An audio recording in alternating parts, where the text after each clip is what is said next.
केजरीवाल ने झूठ बोलने की पीएचडी कर रखी है। पहले झूठे आंकड़े प्रस्तुत करके कोरोना काल में आवश्यकता से कहीं ज़्यादा ऑक्सीजन प्राप्त कर ली और अब पानी के लिए, जिसमें कि हमने बिल्कुल भी कटौती नहीं की है, 1049 क्यूसेक पानी इनका तय है और म्यूनिक नहर से वो पानी इनको दिया जा रहा है। पर अपनी आंतरिक गड़बड़ियों को छुपाने के लिए खुद दिल्ली के लोगों के लिए पानी की व्यवस्था ना कर पाने के लिए, अपनी असफलताओं को छुपाने के लिए हरियाणा के ऊपर बेबुनियाद आरोप लगा रहे हैं। वो कोर्ट में जा रहे हैं, अच्छी बात है, उनका राइट है, हम कोर्ट में जवाब दे देंगे उनको।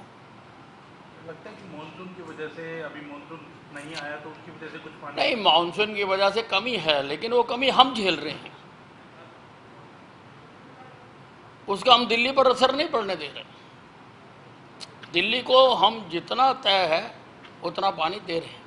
एक तीसरी वेव के बारे में कहा जा रहा है कि लगातार तीसरी वेव आएगी, तो उसके लिए हरियाणा अभी कितना तैयार है?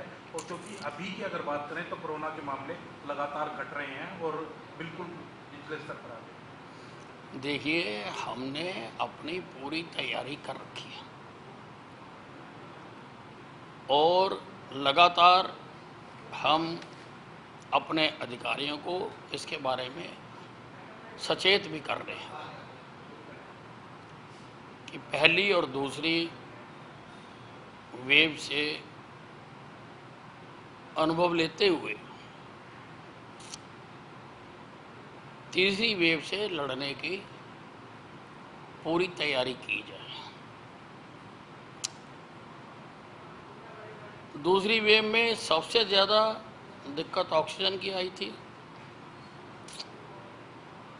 उसके लिए हमने सभी अस्पतालों में अपने ऑक्सीजन प्लांट लगाने का काम आरंभ कर दिया है, ताकि ऑक्सीजन के लिए हमें इधर से उधर भटकना पड़े।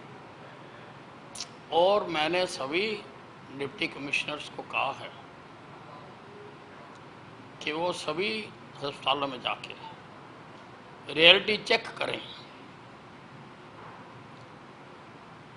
कि जितने ऑक्सीजन बेड बताए जा रहे हैं, जितने आईसीयू बताए जा रहे हैं, जितने वेंटिलेटर्स बताए जा रहे हैं, वो वास्तव में फंक्शनल हैं या नहीं हैं। अगर कोई कमी है तो उस कमी को दूर कर लिया जाए। हमने हर बेड तक पाइप्ड गैस लाइन पहुंचाने के निर्देश जारी कर दिए हैं और भी जो जो आवश्यकताएं हैं हम उन सब पर ध्यान दे रहे हैं।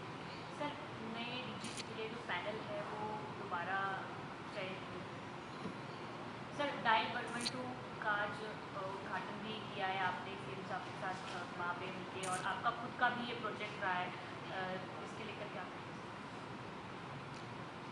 देखिए, हमेशा लोगों को ये शिकायत रहती थी कि पुलिस मौके पर टाइम से नहीं पहुंचती है। आज डायल 112 की शुरुआत करके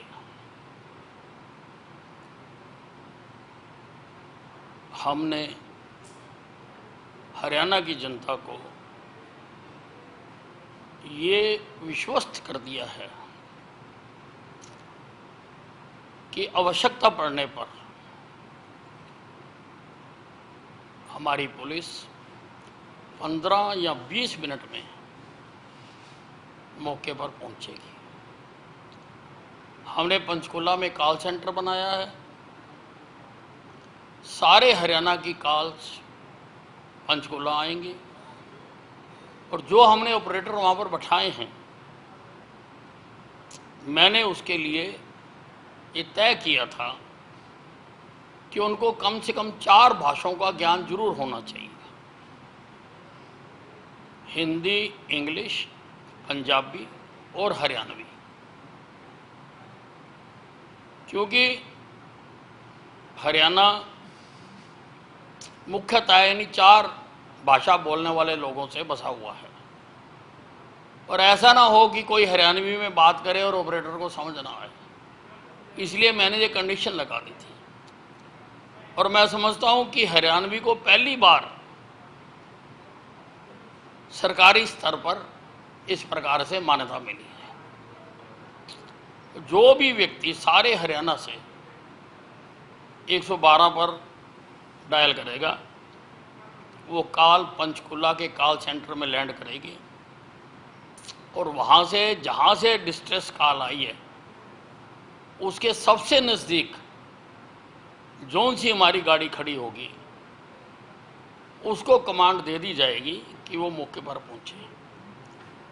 ऐसी 630 नई इनोवा गाड़ियाँ आज यहाँ से रवाना कर दी गई हैं। हर थाने को 2-2 गाड़ियाँ उपलब्ध करवाई गई हैं। रात तक वो अपने गंतव्य स्थान तक पहुंच जाएंगी, और कल सवेरे 13 तारीख को यानी 8 बजे से ये डायल 112 सर्विस काम करना सारे हरियाणा में शुरू कर देगी।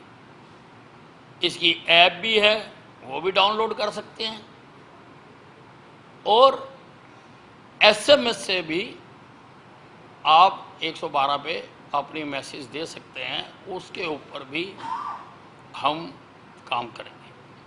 आपका डायल प्रोजेक्ट था, तो क्या लगता है कि थोड़ा सा समय ज़्यादा लग गया और अब क्राइम रेट में कुछ कमी आएगी? नहीं, इससे हरियाणा पुलिस का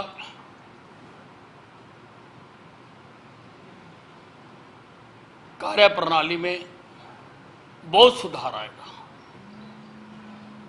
क्राइम पर भी इससे बहुत नियंत्रण लगेगा, और हर आदमी को हम ये एहसास दिलाना चाहते हैं कि हम आपके आसपास हैं, कि अगर आवश्यकता पड़ती है तो हम 15 या 20 मिनट में आपकी सहायता करने के लिए आपके पास पहुंच जाएंगे। ये आज हमने हरियाणा